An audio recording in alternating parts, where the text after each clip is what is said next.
بسم اللہ الرحمن الرحیم۔ السلام علیکم پیارے دوستو، آج کے اس ویڈیو میں ہم اس پر تفصیل سے بات کریں گے کہ حضور صلی اللہ تعالی علیہ وسلم نے دو بہنوں کو ایک بستر پر سونے سے کیوں منع کیا ہے، اور ساتھ ہی ساتھ سونے کے آداب بھی بیان کریں گے۔ ویڈیو کو آخر تک ضرور دیکھیے گا۔ پیارے دوستو، رسول صلی اللہ تعالی علیہ وسلم نے زندگی کے ہر پہلو میں ہماری رہنمائی کی ہے اور ایک کامیاب زندگی گزارنے کا طریقہ سکھایا ہے، یعنی زندگی کے تمام مراحل میں انہوں نے ہماری رہنمائی فرمائی ہے، یہاں تک کہ نیند کی حالت کو بھی فراموش نہیں کیا۔ وہ نیند جس میں انسان تقریباً اپنی ایک تہائی زندگی گزار دیتا ہے، اسلام نے اس کے بہت سے آداب اور سنت ذکر فرمایا ہے۔ جو شخص ان پر عمل کرے گا اسے سکون اور اطمینان کی نیند نصیب ہوگی، پریشانی، بے چینی اور بے خوابی سے نجات ملے گی۔ سونے کے آداب میں سے ایک ادب یہ ہے، جلد سے جلد سوئے اور بغیر ضرورت کے جاگنے سے پرہیز کرے۔ حضرت ابو برزہ اسلمی رضی اللہ تعالی عنہ سے روایت ہے، حضور پاک صلی اللہ تعالی علیہ وسلم عشاء سے پہلے سونے کو اور عشاء کے بعد بات چیت کرنے کو ناپسند کرتے تھے۔ سونے کا دوسرا ادب یہ ہے کہ انسان دائیں کروٹ پر سوئے، کیونکہ نبی کریم صلی اللہ تعالی علیہ وسلم دائیں کروٹ پر سویا کرتے تھے اور ان کا حکم بھی ارشاد فرمایا ہے۔ حضرت برہ بن عازب رضی اللہ تعالی عنہ فرماتے ہیں کہ نبی کریم صلی اللہ تعالی علیہ وسلم دائیں کروٹ پر لیٹا کرتے تھے، اور حضرت برہ بن عازب کو بھی آپ صلی اللہ تعالی علیہ وسلم نے دائیں کروٹ پر لیٹنے کا حکم دیا۔ دائیں کروٹ پر لیٹنا ہی افضل ہے، چاہے قبلہ کی طرف منہ ہو جائے یا پیٹھ، یا قبلہ دائیں ہو یا بائیں، دائیں کروٹ پر ہی لیٹنا چاہیے، کیونکہ نبی کریم صلی اللہ تعالی علیہ وسلم نے اسی کا حکم فرمایا ہے۔ تیسرا ادب یہ ہے کہ انسان لیٹتے وقت دائیں ہاتھ کو دائیں رخسار کے نیچے رکھ لے۔ حضرت ابو ہریرہ رضی اللہ تعالی عنہ نے بیان کیا کہ حضور پاک صلی اللہ تعالی علیہ وسلم نے فرمایا ہے کہ جب بھی تم میں سے کوئی شخص اپنے بستر پر آ جائے تو اپنا بستر جھاڑ لے، اسی لیے کہ وہ نہیں جانتا کہ کیا چیز اس کی غیر موجودگی میں اس میں داخل ہو گئی ہے۔ سونے سے پہلے ہاتھ اور منہ میں گوشت، چربی وغیرہ کا اثر مہک ہو تو اس کو دھو لینا چاہیے۔ حضور صلی اللہ تعالی علیہ وسلم نے فرمایا، جس کے ہاتھ میں گوشت یا چربی کی مہک یا اس کا اثر موجود ہو اور اسے دھوئے بغیر سو گیا، پھر اسے کوئی مصیبت پہنچی تو اسے چاہیے کہ وہ اپنے آپ کو ہی ملامت کرے۔ سونے سے پہلے کھانے پینے کے برتنوں کو ڈھانک دینا چاہیے۔ سونے سے پہلے کھانے پینے کے برتنوں کو بسم اللہ کہہ کر ڈھانپ دے۔ اگر کوئی چیز نہ ملے تو کم سے کم ایک لکڑی ہی صحیح بسم اللہ کہہ کر ان پر رکھ دینی چاہیے، اسی لیے کہ شیطان بند دروازوں کو اور ڈھکے ہوئے برتنوں کو نہیں کھولتا۔ سونے سے پہلے آگ اور چراغ بجھا دیا کرے۔ حضرت جابر بن عبداللہ رضی اللہ تعالی عنہ سے روایت ہے کہ رسول اللہ صلی اللہ تعالی علیہ وسلم نے فرمایا، رات میں جب تم سو جاؤ تو چراغ بجھا کر ہی سو جانا اور دروازہ بند کر دو۔ حضرت عبداللہ ابن عمر رضی اللہ تعالی عنہ فرماتے ہیں کہ حضور صلی اللہ تعالی علیہ وسلم نے ارشاد فرمایا، سوتے وقت اپنے گھروں میں آگ کو جلتے ہوئے نہ چھوڑو۔ ایک اور روایت میں ہے کہ چراغ بجھا دو، کیونکہ بسا اوقات چوہا چراغ کی بتی کو بھڑکا کر گھر والوں کو جلا ڈالتا ہے۔ ایسی چھت پر سونا منع ہے جس کی چاروں طرف کوئی آڑ نہ ہو، جو گرنے پڑنے سے نہ روک سکے۔ رسول خدا صلی اللہ تعالی علیہ وسلم نے فرمایا، جو شخص ایسی چھت پر سوئے جس کے اطراف کوئی آڑ نہ ہو اور وہ اوپر سے گر کر مر جائے یا اسے کوئی نقصان پہنچے تو وہ اللہ کی ذمہ داری سے بری ہے۔ دوستو، یہ تھے کچھ سونے کے آداب جن کو میں نے بیان کرنا ضروری سمجھا۔ اب ہم اپنے موضوع کی طرف آتے ہیں، یعنی کہ حضور صلی اللہ تعالی علیہ وسلم نے دو بھائیوں، دو بہنوں کو ایک بستر پر سونے سے کیوں منع کیا ہے۔ دوستو، اسلام انتہائی صاف ستھرا اور پاکیزہ دین ہے۔ اس کے احکام انتہائی عمدہ، تقوی، خوف باری تعالی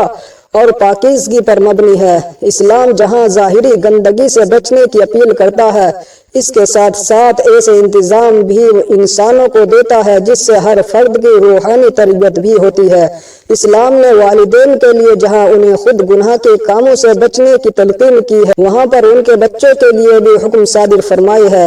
حضرت عبداللہ بن عمر رضی اللہ تعالی عنہ بیان کرتے ہیں کہ نبی کریم صلی اللہ تعالی علیہ وسلم نے ارشاد فرمایا، جب تمہارے بچے 7 سال کے ہو جائے تو انہیں نماز پڑھنے کا حکم دے، اور جب 10 سال کے ہو جائے تو انہیں نماز نہ پڑھنے پر مارے اور ان کے بستروں کو جدا جدا اور الگ کر دے۔ علامہ محمود محمد رحمۃ اللہ تعالی علیہ ابو داؤد کی شرح میں لکھتے ہیں کہ ان کے بستر جدا جدا کر دو، اس کا مطلب یہ ہے کہ ان کے سونے کی جگہ الگ الگ بناؤ، اسی لیے کہ جب وہ 10 سال کو پہنچتے ہیں تو بلوغت کی ادنا یعنی کم تر حد تک قریب ہو جاتے ہیں، ان کی صحبت زیادہ ہوتی ہے اور ان پر فساد و خرابی کا ڈر ہوتا ہے۔ یہ اس بات پر دلالت ہے کہ اولاد کے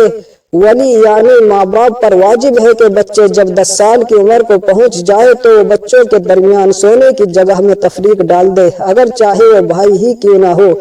حضور صلی اللہ تعالی علیہ وسلم نے بچوں کو علیحدہ بستروں پر سلانے کا جو حکم آج سے 1400 سال پہلے دیا تھا، آج کی ترقی یافتہ میڈیکل سائنس اور جنسیات کے ماہرین نہ صرف اس کو تسلیم کرتے ہیں بلکہ اس پر زور دیتے ہیں، اس کے فائدے گنواتے ہیں اور اس سے لاپرواہی برتنے پر برے انجام سے ڈراتے ہیں۔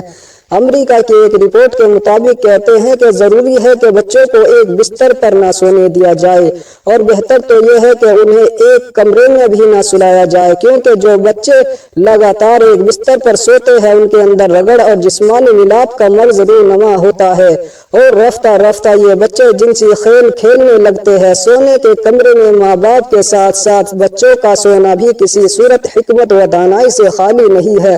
کیونکہ بچے بظاہر سوئے ہوئے نظر آتے ہیں لیکن حقیقت میں وہ جاگتے ہوتے ہیں۔ 2-3 سال کے بچوں کا بھی عام طور پر یہی حال ہوتا ہے۔ ایسے بچے اپنے ماں باپ کو جنسی ملاپ کی حالت میں بیدار ہوتے ہی دیکھ کر ڈر جاتے ہیں اور اکثر ان کا برا حال ہوتا ہے۔ بس اوقات ایسا بھی ہوتا ہے کہ رات کی گہری سیاہی بھی ان کی آنکھوں پر پردہ نہیں ڈال سکتی، اسی لیے کہ حرکات اور سکنات سے بھی چھوٹے بچوں کی نیند اچاٹ ہو جاتی ہے، اور یہ نوخیز بچوں میں جنسی بے راہ روی کے جراثیم سرایت کر جاتے ہیں اور شروع سے ہی ان کی عادتیں بھی بگڑنے لگتی ہے۔ ان عوارض کی کڑیوں کو ہم نہایت ہی آسانی کے ساتھ بستر علیحدہ نہ کرنے کی صورت میں جوڑ سکتے ہیں، جس میں بچے ماں باپ کے ساتھ ایک کمرے میں سوتے ہیں اور ان کی حرکتوں سے متاثر ہوتے ہیں، جبکہ شریعت اور عقل سے اس کی سخت ممانعت وارد ہوئی ہے۔ اسی لیے ماں باپ کو اس سلسلے میں بڑی احتیاط اور سخت پرہیز کی ضرورت ہے۔ علامہ مناوی جامع صغیر کی شرح میں لکھتے ہیں کہ جب تمہاری اولاد 10 برس کی عمر کو پہنچ جائے تو ان کے وہ بستر جہاں وہ سوتے ہیں جدا جدا کر دو، شہوت کی مصیبتوں سے ڈرتے ہوئے، اگرچہ 2 بہنیں ہی کیوں نہ ہو۔ اس طرح ایک روایت میں حضور پاک صلی اللہ تعالی علیہ وسلم نے ارشاد فرمایا ہے کہ مرد مرد کی سطر یعنی شرمگاہ کی طرف نہ دیکھے اور نہ ہی عورت عورت کی سطر کی طرف دیکھے، اور مرد ایک مرد کے ساتھ ایک کپڑے میں جمع نہ ہو اور نہ عورت عورت کے ساتھ ایک کپڑے میں جمع ہو۔ اس حدیث میں بھی یہ حکمت پیش نظر ہے کہ مرد و زن برائی سے محفوظ رہے اور اپنے آپ کو گناہ سے بچائے رکھے، کیونکہ جب تنہائی اور ایک ہی بستر میں انہیں سونے کی جگہ ملتی ہے تو شیطانیت کا دروازہ کھلنے میں دیر نہیں لگتی ہے۔ تو اسلام نے اس دروازے کو بند کرنے کے لیے یہ تعلیم دی ہے کہ 10 سال جو شعوری عمر کی ابتدا ہوتی ہے اس سے ہی پابندی کر دی جائے تاکہ برائی کے راستے بند ہو جائے۔ اسی لیے ہمیں اس بات کی طرف خصوصی توجہ دینی چاہیے اور اپنے بچوں کو اسلامی تعلیمات سے ہمکنار کرنے کے لیے پوری محنت اور کوشش کرنی چاہیے۔ اور یاد رکھیے پیارے دوستو، اپنے چھوٹے بچوں کو چاہے وہ 10 سال کا ہی کیوں نہ ہو یا وہ 15 سال کا ہی کیوں نہ ہو، ان کو موبائل نہ دے۔ اگر آپ ان کے ہاتھوں میں موبائل دیتے ہیں اور وہ کسی کونے میں جا کے اپنے چھوٹے بھائی کو لے جا کر اگر وہ کوئی بھی چیز دیکھ رہے ہیں، مثلا آپ کو پتا ہے کہ وہ کوئی ایسی چیز نہیں دیکھ رہا ہے، وہ تو کوئی گیم کھیل رہا ہوگا یا وہ کوئی کارٹون دیکھ رہا ہوگا، ایسا ہمیں لگتا ہے، لیکن آج کا الگورزم اتنا فاسٹ ہے، آج کی سوشل میڈیا اتنی ایکٹیو ہے، اتنا ماڈرن ہو چکا ہے کہ بچوں کے سامنے بھی ایسی چیزیں آتی ہے، تو ان کو روکنے کے لیے جو ضروری چیزیں ہیں وہ آپ سب سے پہلے کریں، اس کے بعد ہی بچوں کے ہاتھوں میں موبائل دیں۔ اور ضروری ہے کہ آپ ہر وقت اس موبائل کی ہسٹری کو، اس موبائل کے ڈیٹا کو آپ ضرور چیک کیا کریں۔ تو ماں باپ کی ذمہ داری بنتی ہے کہ اپنے بچوں کی دیکھ بھال کرے، اپنے بچوں پر واچ رکھے۔ تو پیارے دوستو، ہم امید کرتے ہیں کہ آج کے ویڈیو آپ لوگوں کو پسند آئی ہوگی۔ اگر یہ ویڈیو آپ کو معلوماتی لگی ہے تو آپ اسے اپنے دوستوں میں، اپنے رشتہ داروں میں ضرور شیئر کریں اور چینل کو سبسکرائب کر لیں، بیل آئیکن کے بٹن کو پریس کریں